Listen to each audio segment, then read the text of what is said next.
Friends, welcome to defence matrix. तो कल हमने डिस्कस किया था कि कैसे इंडिया द्वारा रफाल के प्रोक्योरमेंट को लेकर आरएफपी जो है ये फाइनलाइज कराई जा रही है और 114 रफाल जो हम ले रहे हैं उसमें से 22 जो हैं ये फ्लाई अवे कंडीशन में आएंगे।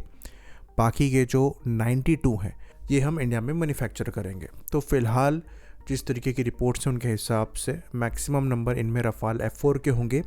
लास्ट के 20 से 25 एयरक्राफ्ट जो हैं ये रफाल F5 हो सकते हैं।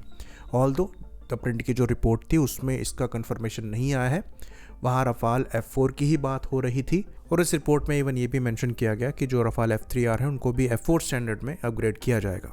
तो अगर आप टाइमलाइन को देखकर चलें, इस साल के एंड तक या फिर नेक्स्ट फाइनेंशियल ईयर के शुरू होने के पहले ये डील साइन करनी है, जिसके अनुसार 2030 से ये प्लेटफॉर्म्स हमें मिलना स्टार्ट होंगे। और जो इनिशियली हमको प्लेटफॉर्म मिलेंगे ये फ्लाई अवे कंडीशन में फ्रांस से डायरेक्टली आएंगे। 22 रफाल यहाँ पर होंगे, तो लाइकली 2 से 3 साल उनको आने में लगेगा। और उसके बाद 2031-32 तक आप मान के चल सकते हैं कि इंडिया से ये प्लेटफॉर्म्स प्रोड्यूस होना स्टार्ट हो जाएंगे।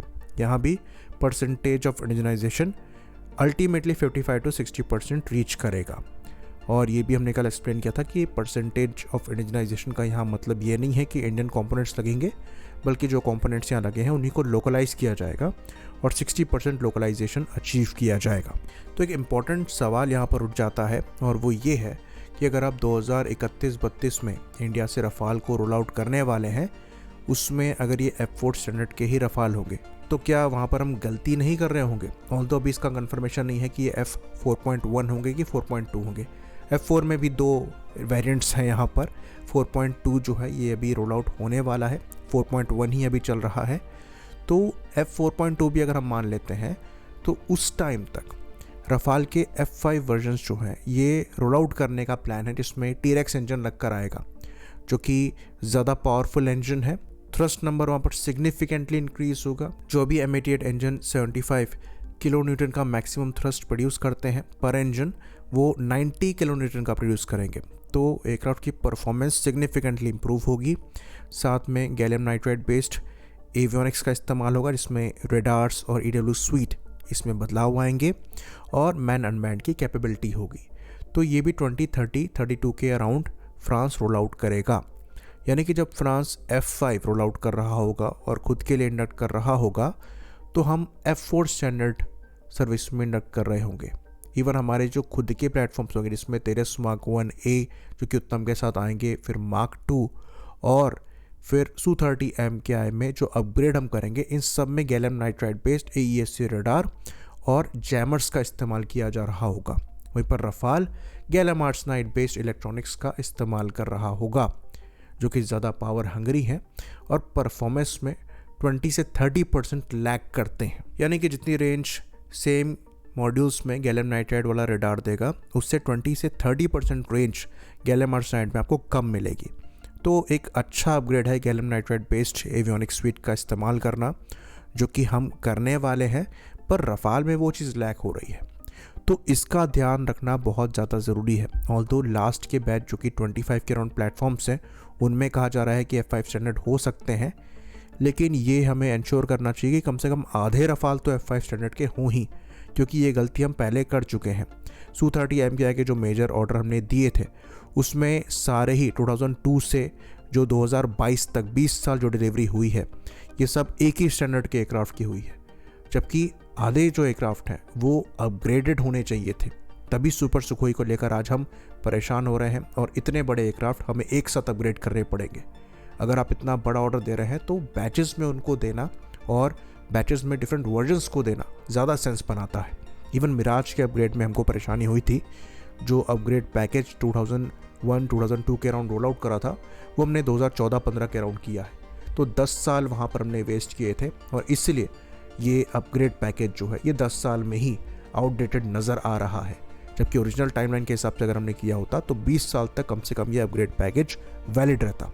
ये गलती हम यहाँ पर ना करें। और चाइना के जितने भी मॉडर्न एयरक्राफ्ट हैं ये सब gallium nitride based TR modules का इस्तेमाल करते हैं, चाहे जैमर्स हों चाहे रेडार्स हों। तो अगर हम खुद के उत्तम के ही एक वेरिएंट को रफाल के लिए बनाते हैं तो ये भी एक अच्छा ऑप्शन हो सकता है। ये चीज़ नेवी के जब रफाल की डील हो रही थी तब पिच भी करी गई थी, जहाँ पर टाइम और पैसा ज़्यादा लग रहा था, लेकिन अब जब इतना बड़ा ऑर्डर होने वाला है तो वहाँ हम ये चीज़ लगा सकते हैं। ऑल्दो फ्रांस का इन्वॉल्वमेंट यहाँ पर बड़ा चाहिए होगा, क्योंकि सेंसर फ्यूजन जिस तरीके से रफाल में हुआ है, आपको दूसरे और ऑनबोर्ड जो एवियोनिक्स स्वीट हैं उनको साथ में लेकर चलना है, तो जिसके लिए जो स्पेक्ट्रा है उसका भी इंटीग्रेशन प्रॉपरली आपको रडार के साथ करना पड़ेगा। तो यहाँ पर बिना फ्रांस की मदद के ये नहीं हो पाएगा। हम इंडिपेंडेंटली अगर रडार को डेवलप करके इंटीग्रेट करना चाहते हैं तो वो प्रॉपरली नहीं हो सकता, पर हम रडार डेवलप कर सकते हैं। तो फ्रांस के साथ मिलकर अगर हम इस डायरेक्शन में आगे बढ़ते हैं तो ये भी एक्सप्लोर किया जा सकता है, लेकिन उसके साथ कॉम्प्लीमेंट देने के लिए आपको स्पेक्ट्रा भी अपग्रेड करना पड़ेगा। ऑल्दो ये चीज़ भी हम क्लियर कर दें कि रफाल F4 में स्पेक्ट्रा अपग्रेड हुआ है और वो पहले से ज़्यादा इफेक्टिव है। इवन जो F3R वर्जन हम यूज़ कर रहे हैं उससे ज़्यादा इफेक्टिव है, लेकिन यहाँ पर अपग्रेड की रिक्वायरमेंट जो है ये एग्जिस्ट करेगी। तो या तो हम इस बात के साथ आगे बढ़ते जो कि थोड़ा कॉम्प्लिकेटेड हो जाता, या फिर सीधे सीधे F5 वर्जन ही लेते, लेकिन आधे रफाल कम से कम F5 होने चाहिए थे। टाइमलाइन को देखते हुए वो सेंस बनाता है। ऑल्दो डील का प्राइस यहाँ पर शूट अप कर जाएगा, बट वो अपग्रेड आपका 10 साल एडिशनल लास्ट करेगा, तो एक तरीके से आप अभी पे करके बाद में सेव कर रहे हैं। तो टाइमिंग हमारा सबसे बड़ा इशू है। आप कोई भी प्रोग्राम को उठाकर देख लीजिए, उसमें जिस तरीके की डिले हम करते हैं, और जब तक हमारे यहाँ चीज़ें इंप्लीमेंट होती हैं तब तक उसके नेक्स्ट वर्जन जो हैं अडेप्ट होना स्टार्ट हो जाते हैं दूसरी जगहों पर।